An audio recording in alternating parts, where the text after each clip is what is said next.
বলিউডের ঝলমলে দুনিয়ায় জন্ম থেকেই নজরের কেন্দ্রে জাহ্নবী কাপুর। কিংবদন্তি অভিনেত্রী শ্রীদেবী ও প্রযোজক বনি কাপুরের কন্যা হয়েও শুধু পারিবারিক পরিচয়ে নয়, নিজের যোগ্যতায় জায়গা করে নিতে লড়েছেন তিনি। তবে এবার ইন্ডাস্ট্রিতে টিকে থাকার লড়াই নিয়ে বিস্ফোরক মন্তব্য করলেন জাহ্নবী।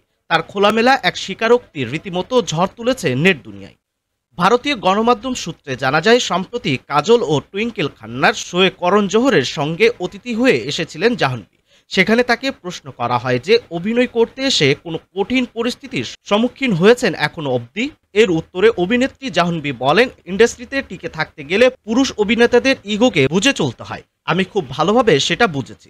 আমি নিজেকে এই সমস্যা থেকে বাঁচানোর জন্য বেশিরভাগ সময়ই নিজেকে প্রমাণ করার লড়াইয়ে নামি না, বোকা হয়ে থাকার ভান করি। এতে আমার মনে হয় সমস্যা এড়ানো যায়। একই সঙ্গে এতে কারো কাছে অপছন্দ হওয়ার মতো সমস্যাতে পড়ি না।